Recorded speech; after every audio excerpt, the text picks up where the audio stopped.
కొందరు వచ్చి సృష్టిస్తుంటారు, మరికొందరు వాళ్లకు తగిన విధంగా అమలు చేయలేక సతమతమవుతుంటారు. మనిషి మారితే చాలు తేడా కనిపిస్తుందా? మనిషి నిర్ణయాల మేరకే ఆయా వ్యూహాలుంటాయా? ఇదిగో ఈ ప్రశ్నలకు తగ్గ సరైన జవాబు ఆంధ్రప్రదేశ్ రాష్ట్రంలో జరిగిన 2024 ఎన్నికల తర్వాత కొత్త ప్రభుత్వం అధికారంలోకి రావడం, కూటమి సర్కార్ అధికారంలోకి వచ్చిన 8-9 నెలల టైంలోనే ఈ మాటకు తగ్గ అర్థం స్పష్టంగా అర్థమవుతుంది, తెలుస్తుంది.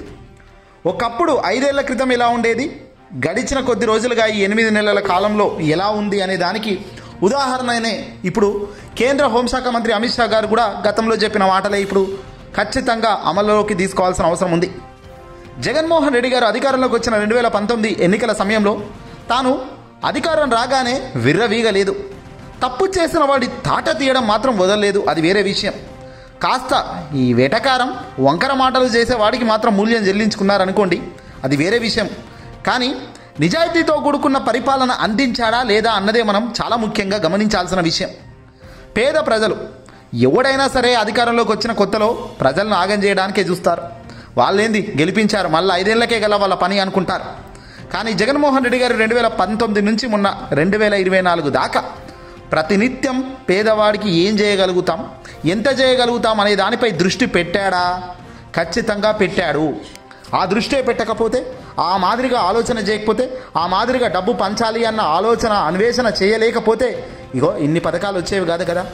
ఓ జగనన్న వసతి దీవెన అన్న పథకం ఏంది, వైఎస్ఆర్ 9 గంటల ఉచిత విద్యుత్ సరఫరా అయితేనేమి, వైఎస్ఆర్ ఆదర్శం పథకం అయితేనేమి, ఆరోగ్య ఆసరా, ఆరోగ్యశ్రీ, కంటి వెలుగు, వైఎస్ఆర్ కళ్యాణ కానుక, వైఎస్ఆర్ కాపు నేస్తం, పెన్షన్ కానుక, నేతన్న నేస్తం, వైఎస్ఆర్ నవోదయ పథకం, విద్యార్థులకు, వృద్ధులకు, మధ్యతరగతి విద్యార్థులకు, మధ్యతరగతి కుటుంబీకులకు, ఇలా ఒక్కొక్క వర్గంను టచ్ చేసుకుంటూ ప్రతి వర్గంలో కొద్దో గొప్ప మేలు ఎలా చేయగలుగుతాం ఈ ఉన్న తక్కువ 5 ఏళ్లలో అన్న ఆ ధోరణితోనే ఆలోచన చేశాడు.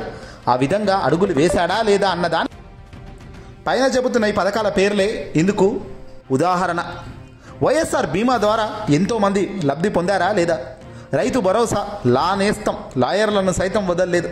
ఎక్కడ ఎవరు ఏ నియోజకవర్గంలో ఆయన పాదయాత్ర చేస్తున్నప్పుడు ఆ విన్న బాధలకు తగ్గట్టుగా పథకాలను తెచ్చిన వైన్యం కేవలం దేశవ్యాప్తంగా జగన్ ఒక్కడే. ఈ విషయం కేంద్ర హోంశాఖ మంత్రి అమిత్ షా కూడా ఓ సందర్భంగా చెప్పడం విశేషం. సంక్షేమం అంటేనే జగన్ అని అమిత్ షా సంచలనంగా ఈ మాట అన్నారు. నిజంగా అక్షర సత్యంగా ఈ మాట జరిగిందా లేదా అన్నది కూడా చూడాలి. ఇళ్ల పట్టాలు కొత్త పథకం తెచ్చినా ఆనాడు ఎన్నో ఇబ్బందులు పెట్టారు. కోర్టులకు వెళ్ళారు, కేసులు వేశారు, స్టేలు తెచ్చుకున్నారు, ఇలా కాలయాపన చేశారు. ఇలా అనేకం కాలయాపన చేసినప్పటికీ ప్రత్యర్థిగా ఉన్న టీడీపీ, జనసేన పార్టీకి సంబంధించిన వ్యక్తులు అడుగడుగున అడ్డుపడినప్పటికీ సంక్షేమాన్ని ఆపే ప్రయత్నం చేయలేదు. గ్రామ వాలంటీర్ వ్యవస్థ అనే ఓ వ్యవస్థను తీసుకొచ్చి ప్రతి 50 ఇళ్లకు ఒక వాలంటీర్ వ్యవస్థను పెట్టాడు. ఆ 50 ఇళ్లకు ఏ కష్టం వచ్చినా ఈ వాలంటీర్ తీర్చే పద్ధతిలో తెచ్చాడు. అకాల వర్షం కారణంగా కుప్పకూలే ఆ కుటుంబాల జీవితంలో వెలుగు నింపిన కార్యక్రమం ఈ వాలంటీర్ చేశాడు. గ్రామ వాలంటీర్ పైకి తీసుకొచ్చిన కొన్ని అంశాలు రాష్ట్ర స్థాయిలో కూడా చర్చానీయాంశమైనాయి. జగన్మోహన్ రెడ్డి గారు నేరుగా ఆయన కనుక్కొని కూడా ఆయన సాల్వ్ చేసే కార్యక్రమాలు చేశారు. ఇలా రియాలిటీగా గవర్నెన్స్ అందించినప్పటికీ సంక్షేమం అనేది కేవలం ఒక బటన్ నొక్కితే చాలు, నేరుగా లబ్ధిదారుడి ఖాతాలోకి డబ్బు పోయి పడేటట్టుగా ఉండాలి, మధ్యవర్తులు ఉండకూడదు, గేమ్స్ ఉండకూడదు, ఈ లంచాలు దోపిడీ ఉండకూడదు అన్న కోణంలో తాను తీసుకొచ్చిన ఈ పథకాలు సక్సెస్ 100% అయ్యాయి. సక్సెస్ అని కూడా కేంద్ర సంబంధించిన సంస్థలే చెప్పాయి అనేక సందర్భాల్లో 5 ఏళ్లలో. ఇప్పుడు కూడా ఆ గ్రాఫ్స్ చెబుతున్నాయి. గడిచిన 8 నెలలలో ఏ పాటు గ్రాఫ్స్ జీడిపి కానీ, అప్పుల శాతం కానీ, ఎఫ్ఆర్బిఎం ఇచ్చిన లోపాల్లో ఇచ్చిన దానికన్నా ఎక్కువ అప్పులు చేయడం కానీ, ఇవన్నీ ప్రస్తుత ప్రభుత్వంగా ఉన్న కూటమి ప్రభుత్వం చేస్తున్నప్పటికీ ఇన్ని పథకాలు అమలు లేవు కదా. మరి ఈ డబ్బంతా ఎటుపోతుందంటే ప్రశ్నార్థకమే. ప్రస్తుతం చంద్రబాబు నాయుడు గారు అధికారంలోకి వచ్చిన ఈ కొద్ది రోజులలో కూడా జగన్మోహన్ రెడ్డి గారు అమలు చేసిన ఏ పథకాలకు రూపురేఖలే మార్చేశారు. పథకాలు అమలు లేవు, పేర్లు కూడా మార్చేసే కార్యక్రమం. సరే, పేర్లంటే మార్చేశావు, కానీ కొద్దో గొప్ప పథకమన్నా ఇంటికి పోతుందా అంటే ఏదీ లేదు, కేవలం పెన్షన్ మాత్రం. జగనన్న తోడు అన్నారు, మత్స్యకారులకు డీజిల్ సబ్సిడీ అందించారు. ఇలా అడుగడుగున ప్రతి అడుగులో విద్యా దీవెన అనేది చాలా సూపర్ హిట్ అయింది. అమ్మఒడి సూపర్ హిట్ అయింది. ప్రతి విద్యార్థులను పిల్లలను బడికి పంపిస్తే చాలు ఆ తల్లి ఖాతాలో 15,000 పడుతుంది అన్నారు.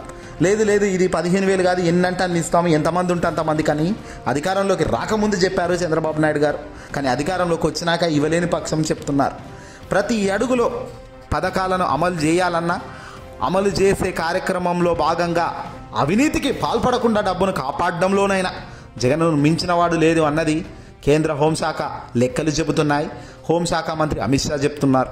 సంక్షేమం అంటేనే జగన్ అని వాళ్ళకి తెలిసినప్పటికీ వాళ్ళ అధికార లబ్ధి కోసం, అధికార పైచేయి సాధించడం కోసం కూటమితో జతకట్టడం అయితేనేమి, అల్టిమేట్గా కూటమి అధికారంలోకి రాగలిగిన స్థానం అయితేనేమి.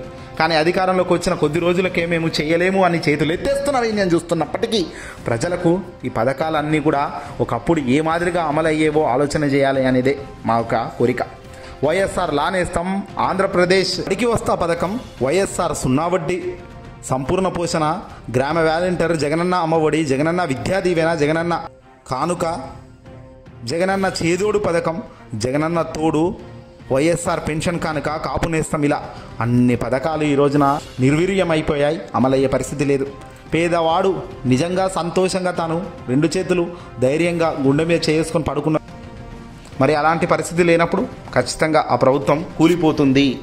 అందులో సందేహమే లేదంటున్నారు ప్రజానికమంతా కూడా.